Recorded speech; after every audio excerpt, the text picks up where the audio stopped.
Feliz y bendecido día, aprendiendo un curso de milagros. El secreto de la verdadera oración es olvidarte de las cosas que crees necesitar. Pedir algo específico es igual que ver el pecado primero y luego perdonarlo. Del mismo modo, al orar pasas por alto tus necesidades específicas, tal como las ves, y las dejas en manos de Dios. Ahí se convierten en los regalos que le haces, pues le dicen que no antepondrás otros dioses a Él, ni que quieres otro amor que el suyo. Este libro es un comienzo, no un final.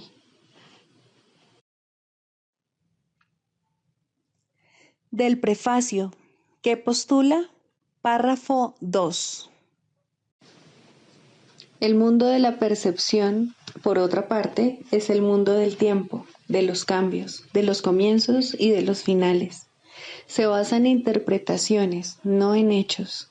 Es un mundo de nacimientos y muertes, basado en nuestra creencia en la escasez, en la pérdida, en la separación y en la muerte. Es un mundo que aprendemos en vez de algo que se nos da. Es selectivo en cuanto al énfasis perceptual, inestable en su modo de operar e inexacto en sus interpretaciones. Introducción. Este es un curso de milagros. Es un curso obligatorio. Solo el momento en que decides tomarlo es voluntario. Tener libre albedrío no quiere decir que tú mismo puedas establecer el plan de estudios. Significa únicamente que puedes elegir lo que quieres aprender en cualquier momento dado. Este curso no pretende enseñar el significado del amor, pues eso está más allá de lo que se puede enseñar.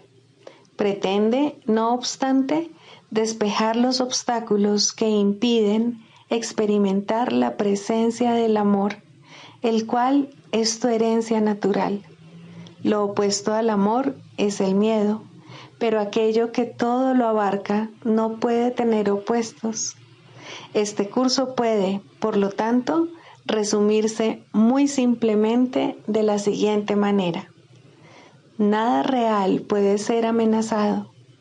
Nada irreal existe. En esto radica la paz de Dios.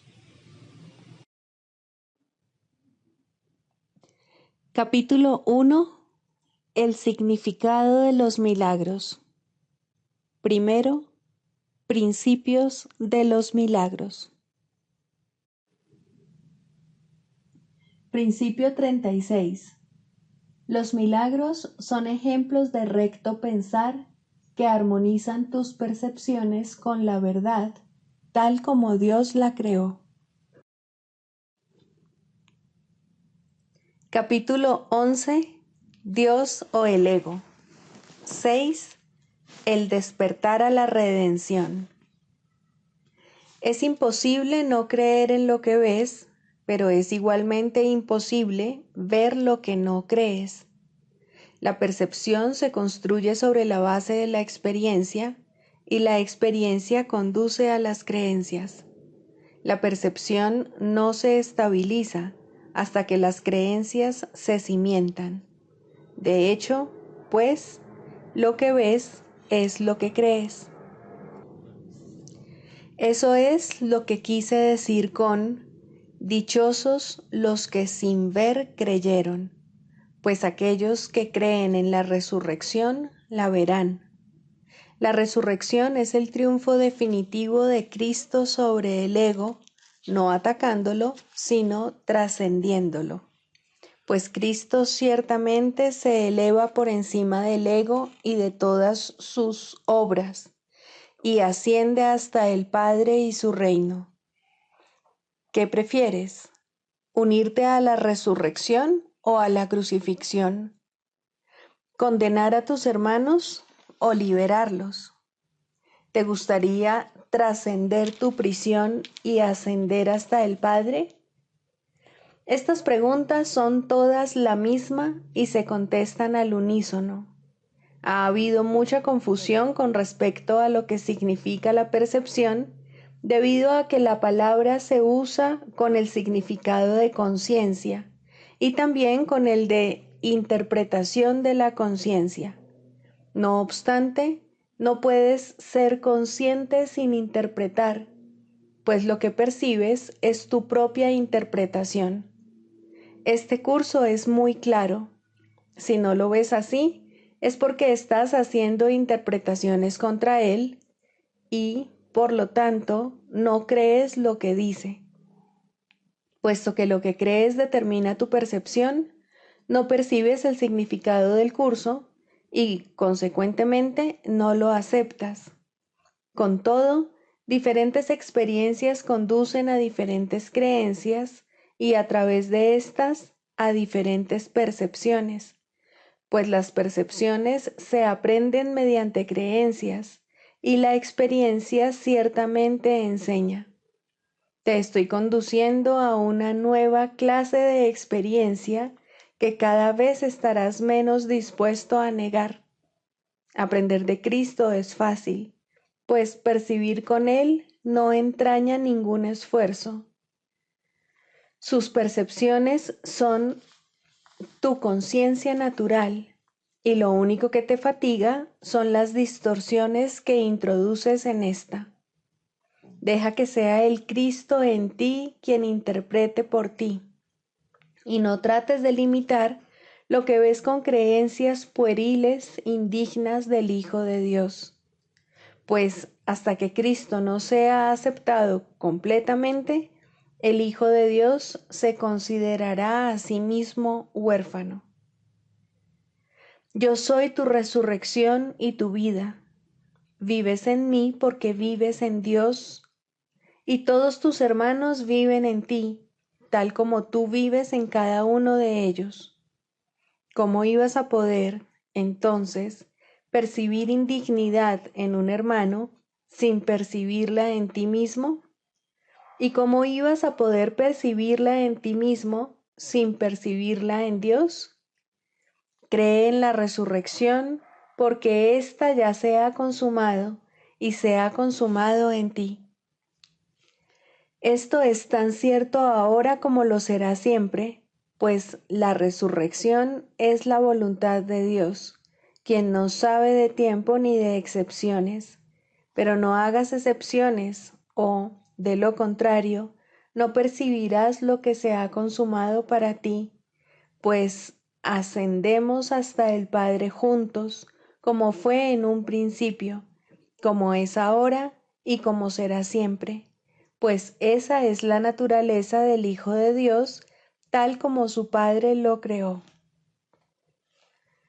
No subestimes el poder de la devoción del Hijo de Dios, ni el poder que el Dios al que venera ejerce sobre él, pues el Hijo de Dios se postra ante el altar de su Dios, tanto si es el Dios que él inventó, como si es el Dios que lo creó a él. Por eso es por lo que su esclavitud es tan total como su libertad, pues obedecerá únicamente al Dios que acepte. El Dios de la crucifixión exige que Él crucifique y sus devotos le obedecen. Se crucifican a sí mismos en su nombre, creyendo que el poder del Hijo de Dios emana del sacrificio y del dolor. El Dios de la resurrección no exige nada, pues no es su voluntad quitarte nada. No exige obediencia, pues la obediencia implica sumisión. Lo único que quiere es que te des cuenta de cuál es tu voluntad y que la hagas, no con un espíritu de sacrificio y sumisión, sino con la alegría de la libertad. La resurrección no puede sino atraerte irresistiblemente a que le ofrezcas tu lealtad con agrado, porque es el símbolo de la dicha. Su irresistible poder reside en el hecho de que representa lo que tú quieres ser.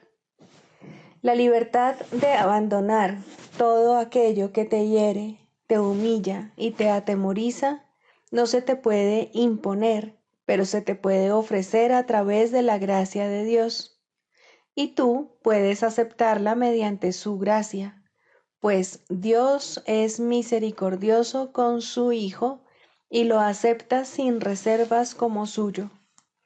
¿Quién es, entonces, tuyo?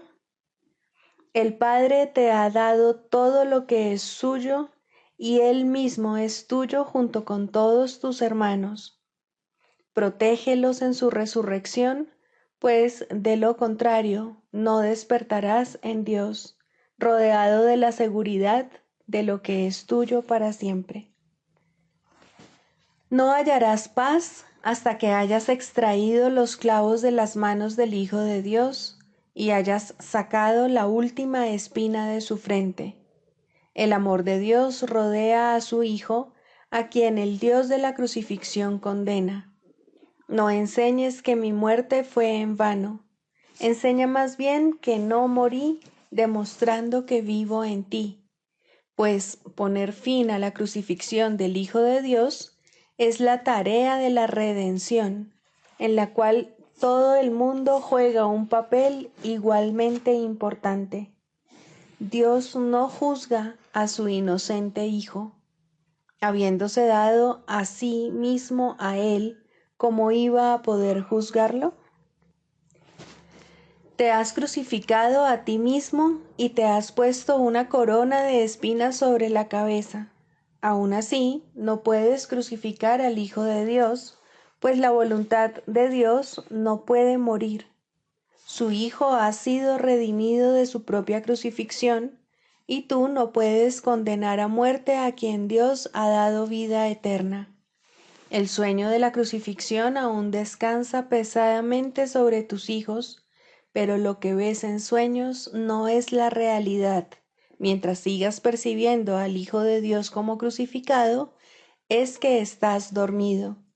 Y mientras creas que puedes crucificarle, estarás simplemente teniendo pesadillas. Tú, que estás comenzando a despertar, todavía eres consciente de tus sueños y aún no los has olvidado. Te olvidarás de ellos y cobrarás conciencia de Cristo cuando otros despierten para compartir contigo tu redención. Despertarás a tu propia llamada, pues la llamada a despertar se encuentra dentro de ti. Si vivo en ti, tú estás despierto. No obstante, tienes que ver las obras que llevo a cabo a través de ti, o, de lo contrario, no percibirás que las he llevado a cabo en ti. No pongas límites a lo que crees que puedo hacer a través de ti, o no aceptarás lo que puedo hacer por ti. Esto, no obstante, ya ha tenido lugar, y a menos que des todo lo que has recibido, no sabrás que tu Redentor vive y que has despertado con Él. La redención se reconoce únicamente compartiéndola. El Hijo de Dios está a salvo. Lleva únicamente esta conciencia a la filiación y tu papel en la redención será tan importante como el mío. Pues tu papel tiene que ser como el mío si lo aprendes de mí. Si crees que el tuyo está limitado, no haces sino limitar el mío. No hay grados de dificultad en los milagros, porque todos los hijos de Dios tienen el mismo valor, y su igualdad es su unicidad. Todo el poder de Dios reside en cada una de sus partes por igual, y nada que contradiga su voluntad es grande o pequeño. Lo que no existe no tiene tamaño ni medida. Para Dios todo es posible, y a Cristo le es dado ser como el Padre. Libro de ejercicios, lección 103. Dios, al ser amor, es también felicidad. La felicidad es un atributo del amor. No se puede separar de él, ni experimentarse donde éste no está. El amor no tiene límites al estar en todas partes. La dicha, por consiguiente, está asimismo en todas partes, mas la mente puede negar que esto es así al creer que hay brechas en el amor por donde el pecado puede infiltrarse y acarrear dolor en lugar de dicha. Esta absurda creencia pretende limitar la felicidad al definir al amor como algo limitado e introducir desacuerdo en lo que no tiene límites ni opuestos. De este modo, se asocia el miedo con el amor y sus resultados se convierten en el patrimonio de aquellas mentes que piensan que lo que han hecho es real. Estas imágenes, desprovistas de toda realidad, dan testimonio del temor a Dios, olvidándose de que, al ser Dios amor, tiene que ser también dicha. Hoy trataremos nuevamente de llevar este error básico ante la verdad y de enseñarnos a nosotros mismos que Dios, al ser amor, es también felicidad. Tener miedo de Él es tener miedo de la dicha. Comienza tus sesiones de práctica de hoy con esta asociación que corrige la falsa creencia de que Dios es miedo. Subraya asimismo que la felicidad es tu patrimonio por razón de lo que es Él. Permite hoy que esta corrección sea colocada en tu mente en cada hora de vigilia.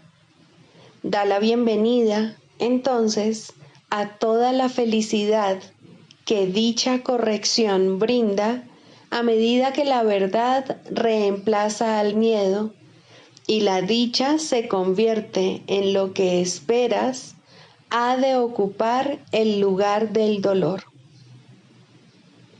Dado que Dios es amor, se te concederá. Refuerza esa esperanza a menudo a lo largo del día y acalla todos tus temores con la siguiente expresión de certeza, la cual es benévola y completamente cierta. Dios, al ser amor, es también felicidad. Y la felicidad es lo que busco hoy. No puedo fracasar, pues lo que busco es la verdad.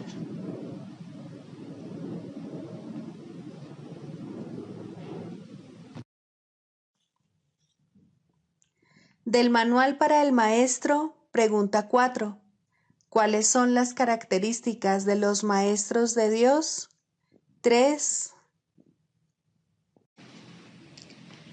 Tolerancia. Los maestros de Dios no juzgan. Juzgar es ser deshonesto, pues es asumir un papel que no te corresponde. Es imposible juzgar sin engañarse uno a sí mismo. Juzgar implica que te has engañado con respecto a tus hermanos. ¿Cómo entonces no te ibas a haber engañado con respecto a ti mismo?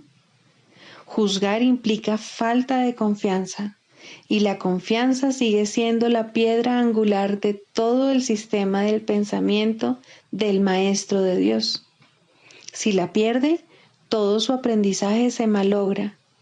Sin juicios, todas las cosas son igualmente aceptables, pues en tal caso, ¿quién podría juzgarlas? Sin juicios, todos los hombres son hermanos, pues en ese caso, ¿quién se encontraría aparte? Juzgar destruye la honestidad y quebranta la confianza. El Maestro de Dios no puede juzgar y al mismo tiempo espera aprender.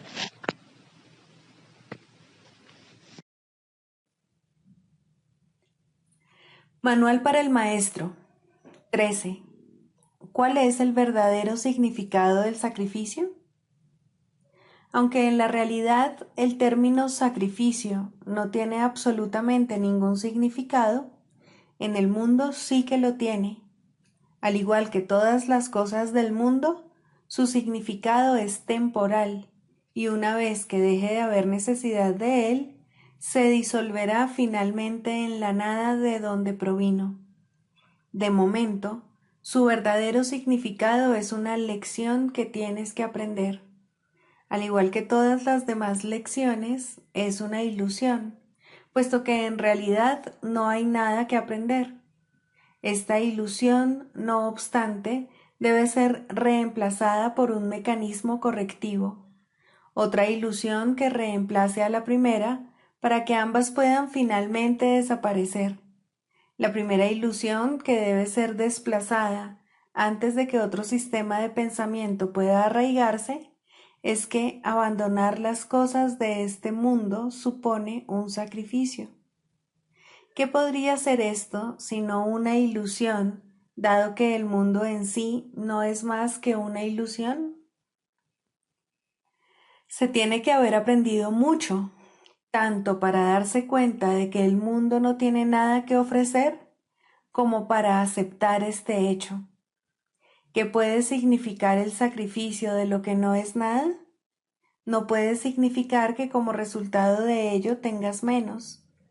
De acuerdo con el pensar del mundo, no hay sacrificio que no incluya al cuerpo.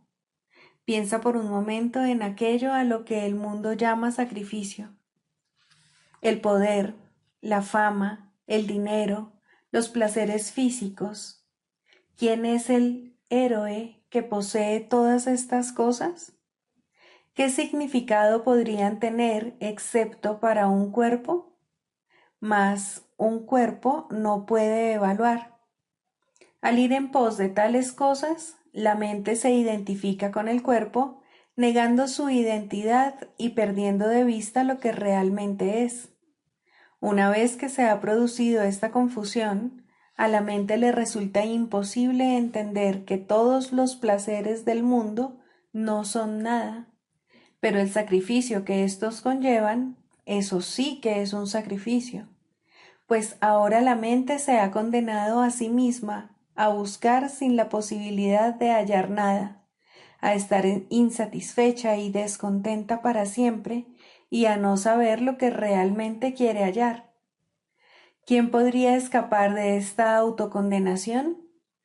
Solo a través de la palabra de Dios es posible escapar, pues la autocondenación es una decisión acerca de nuestra identidad y nadie duda de lo que cree ser.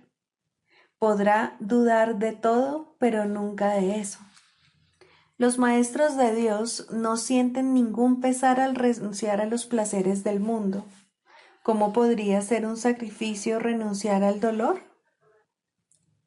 ¿Lamentan acaso los adultos abandonar los juguetes que tenían de niños?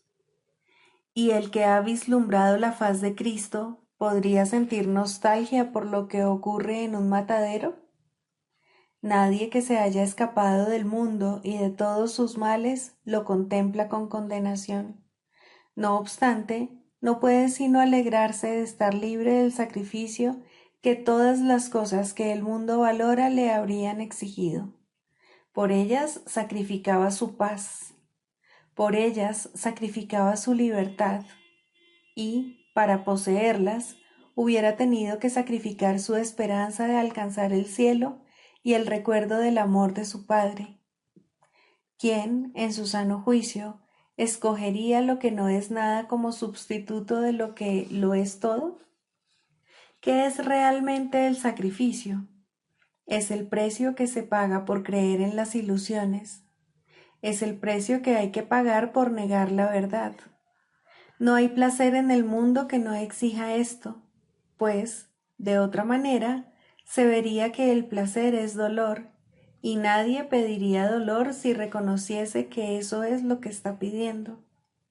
La idea de sacrificio es la que lo ciega, no se da cuenta de lo que está pidiendo y, por lo tanto, Lo busca de 1000 maneras y en 1000 lugares distintos, creyendo en cada ocasión que está allí, pero siempre acaba desilusionado. Busca, pero no halles, sigue siendo el decreto implacable de este mundo, y nadie que persiga los objetivos del mundo puede eludirlo. Tal vez pienses que este curso requiere que sacrifiques todo aquello que tienes en gran estima. En cierto sentido eso es cierto, pues tienes en gran estima cosas que crucifican al Hijo de Dios, y el objetivo de este curso es liberarlo. Pero no te equivoques con respecto a lo que el sacrificio realmente significa. El sacrificio es siempre la renuncia a lo que quieres. ¿Y qué es, oh Maestro de Dios, lo que quieres? Dios te ha llamado y tú has contestado. ¿Sacrificarías ahora esa llamada? Son muy pocos los que la han oído hasta ahora y no pueden sino recurrir a ti. No hay otra esperanza en todo el mundo en la que puedan confiar. No hay otra voz en todo el mundo que sea eco de la de Dios. Si sacrificas la verdad, ellos se quedan en el infierno. Y si ellos se quedan en el infierno, tú no podrías sino quedarte allí con ellos. No olvides que el sacrificio es total. No hay sacrificios a medias. No puedes renunciar parcialmente al cielo. No puedes estar en el infierno solo un poco. La palabra de Dios no admite excepciones. Esto es lo que hace que sea santa y que esté más allá del mundo. Es su santidad la que señala hacia Dios. Es su santidad la que te pone a salvo. La niegas cada vez que, por la razón que sea, atacas a un hermano, pues entonces es cuando te separas de Dios. Mas esa separación no es posible. Es una separación que no puede ocurrir. Una separación, no obstante, en la que sin duda creerás que habrás dado lugar a una situación imposible. Y en esa situación, lo imposible parece ocurrir, y parece ocurrir a expensas de la verdad. Maestro de Dios, no te olvides de lo que realmente es el sacrificio, y recuerda lo que cada decisión que tomas significa en función de su costo. Decide en favor de Dios y todo se te dará sin costo alguno. Decide contra Él y escoges lo que no es nada a costa de la conciencia de lo que es todo. ¿Qué quieres enseñar? Recuerda solamente lo que quieres aprender, pues eso es lo único que debe importarte. La expiación es para ti. Tu aprendizaje la reivindica y tu aprendizaje la provee. El mundo no te la ofrece, pero aprende este curso y será tuya. Dios te ofrece su palabra, pues tiene necesidad de maestros. ¿Qué otra manera puede haber de salvar a su Hijo?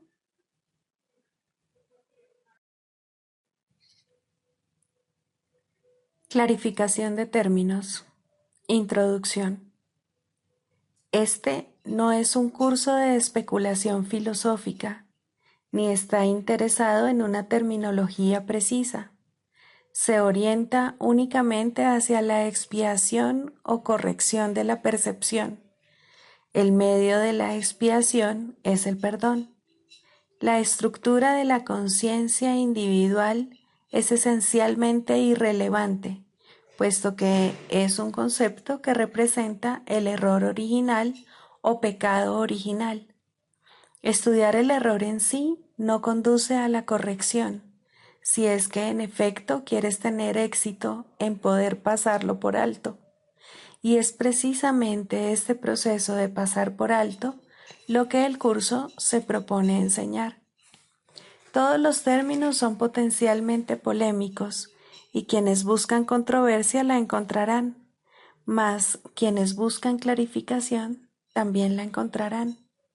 Deben estar dispuestos, no obstante, a ignorar la controversia, reconociendo que es una defensa contra la verdad que se manifiesta en forma de maniobras dilatorias.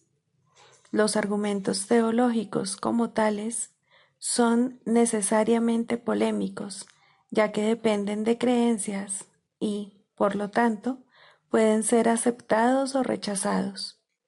Una teología universal es imposible, mientras que una experiencia universal no solo es posible, sino necesaria. Alcanzar esa experiencia es lo que el curso se propone. Solo cuando ésta se alcanza es posible la consistencia, porque solo entonces se acaba la incertidumbre. Este curso opera dentro del marco de referencia del ego, pues ahí es donde se necesita. No se ocupa de lo que está más allá de todo error, ya que está planeado únicamente para fijar el rumbo en dirección a ello. Por lo tanto, se vale de palabras, las cuales son simbólicas y no pueden expresar lo que se encuentra más allá de todo símbolo. El ego es el único que pregunta, puesto que es el único que duda. El curso simplemente ofrece otra respuesta, una vez que se ha planteado una pregunta.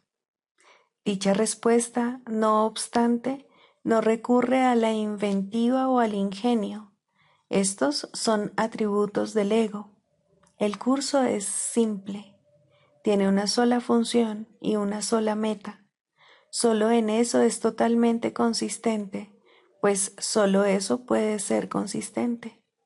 El ego exigirá muchas respuestas que este curso no provee.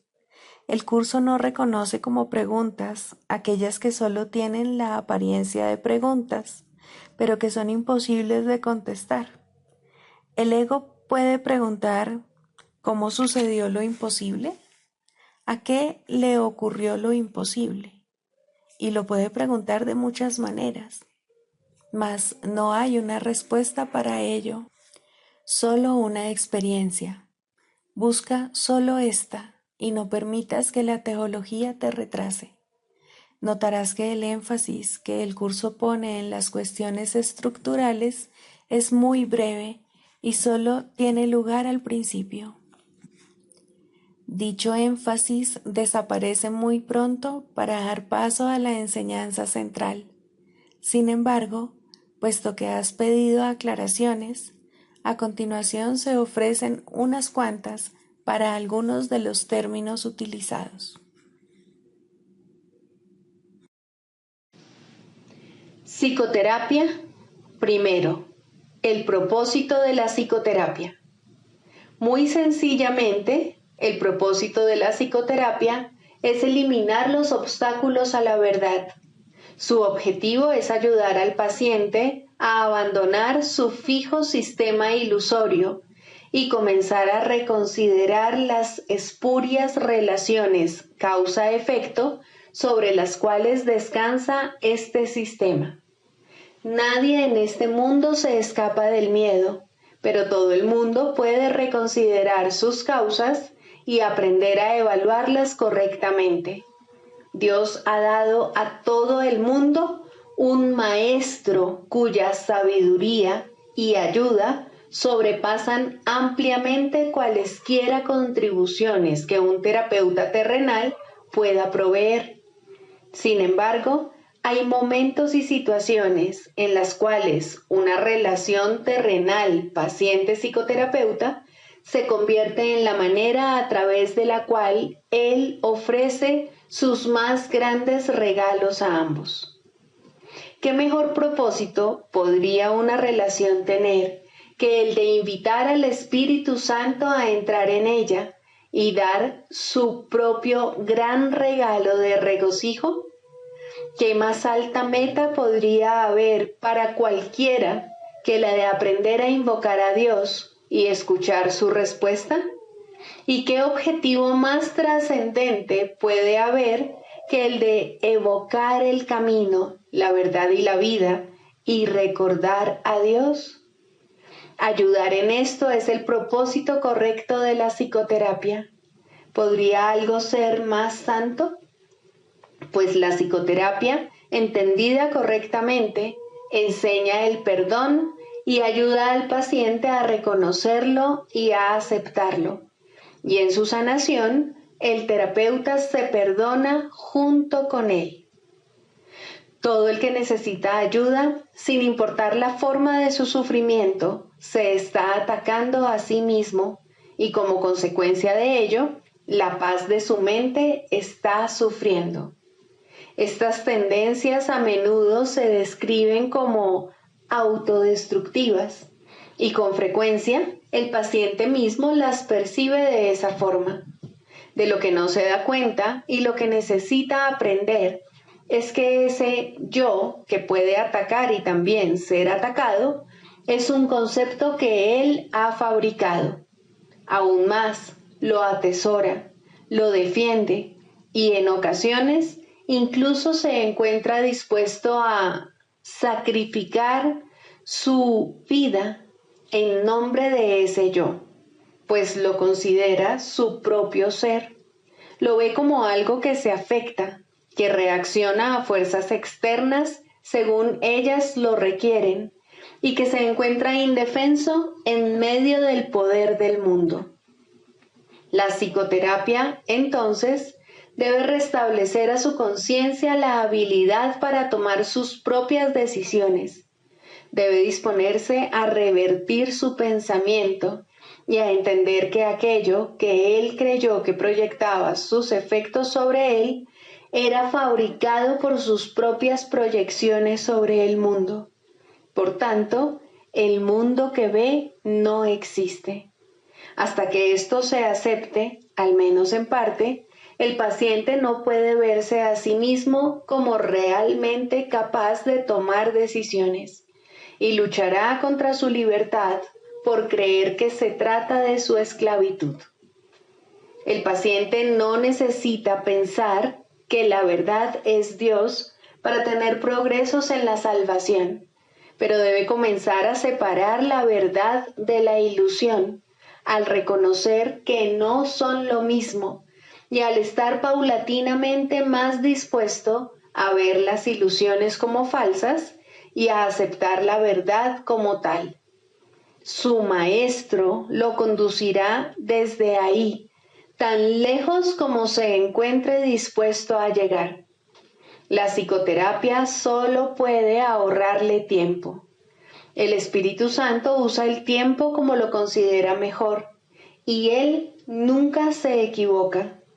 La psicoterapia, bajo su dirección, es uno de los medios que usa para ahorrar tiempo y para preparar maestros adicionales para su obra. La ayuda que Él comienza y dirige no tiene fin. Cualquiera que sea la ruta que Él elija, toda psicoterapia finalmente conduce a Dios. Pero eso se le deja a Él. Todos somos sus psicoterapeutas, pues quiere que todos seamos sanados en Él. El canto de la oración. Segundo, la escalera de la oración. La oración no tiene principio ni fin, es parte de la vida, pero sí cambia de forma y crece a medida que uno va aprendiendo hasta que alcanza su estado amorfo y se funde en una comunicación total con Dios.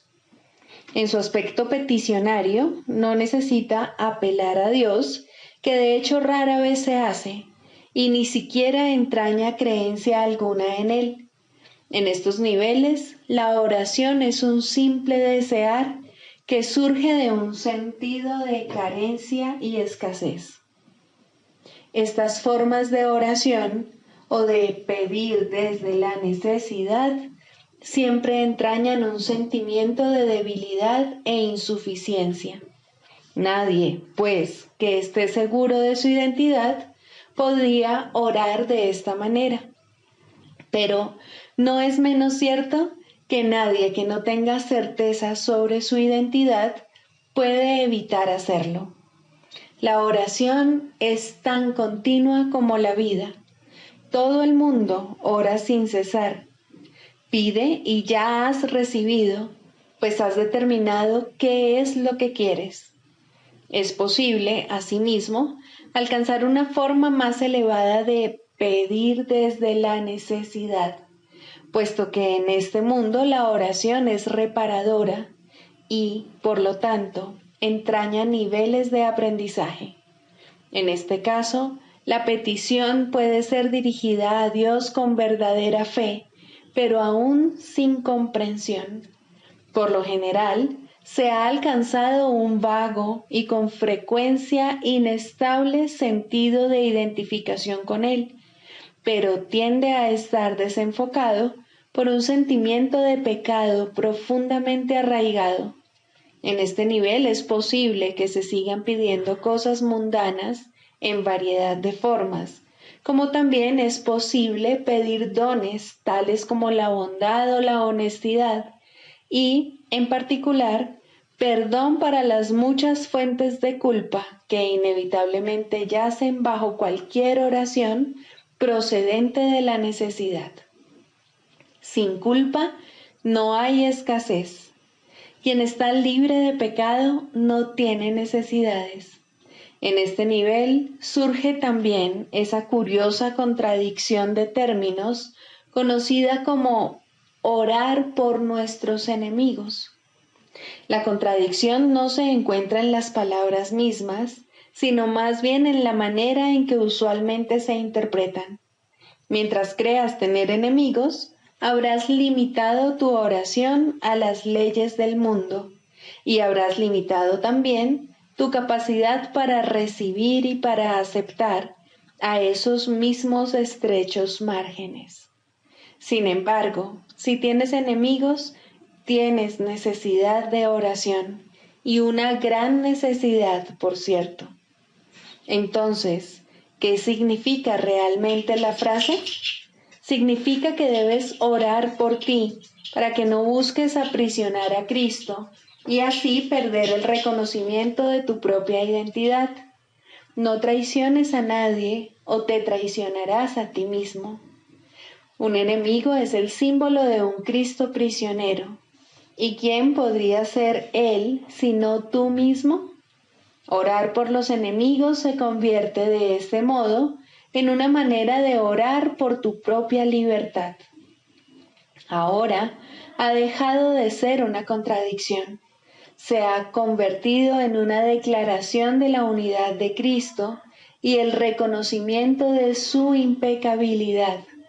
Ahora se ha vuelto santa, pues reconoce al Hijo de Dios tal como fue creado. Nunca olvides que la oración, en cualquiera de sus niveles, es siempre para uno mismo. Si te unes a alguien en oración, lo haces parte de ti. El enemigo eres tú, al igual que eres el Cristo. Por ello, antes de hacerse santa, la oración es una elección. Tú no eliges por otro, solo puedes elegir por ti mismo. Ora verdaderamente por tus enemigos, pues en esto radica tu propia salvación. Perdónalos por tus pecados y serás realmente perdonado. La oración es una escalera que llega hasta el cielo. En lo alto se produce una transformación muy similar a la tuya, pues la oración es parte de ti. Las cosas de la tierra se dejan atrás y ya no se recuerdan más. No se hacen peticiones, puesto que nada falta. Se reconoce plenamente que la identidad en Cristo es algo eterno, incorruptible y más allá de todo cambio. La luz ha dejado de titilar y nunca se apagará. Ahora, sin necesidades de ninguna clase y revestida por siempre de la pura impecabilidad que es el regalo de Dios para ti, su Hijo, la oración puede convertirse otra vez en aquello para lo que se concibió, pues ahora se eleva cual canto de gratitud a tu Creador, sin palabras, pensamientos o vanos deseos, y sin necesidad de nada en absoluto. De este modo se extiende como estaba destinada a hacerlo, y por esta ofrenda Dios mismo da las gracias. Dios es la meta de toda oración, lo cual la hace eterna en vez de temporal. No tiene comienzo, pues la meta no ha cambiado jamás. La oración, en las formas que adopta inicialmente, es una ilusión, ya que no se necesita escalera alguna para llegar hasta aquello de lo que uno nunca se alejó. No obstante, la oración forma parte del perdón, mientras éste, que de por sí es una ilusión, continúe sin lograrse. La oración estará ligada al aprendizaje hasta que el objetivo del aprendizaje se haya alcanzado, y entonces todas las cosas se transformarán al unísono y retornarán libres de toda mancha a la mente de Dios. Al encontrarse más allá de lo que se puede aprender, este estado es indescriptible. Es necesario, no obstante, entender las etapas por las que hay que pasar para su obtención, si la paz ha de ser restaurada en el Hijo de Dios, quien vive ahora en la ilusión de la muerte y el temor de Dios. Sigamos a Jesús haciendo del perdón algo tan natural como respirar y algo tan vital como el aire. Amén.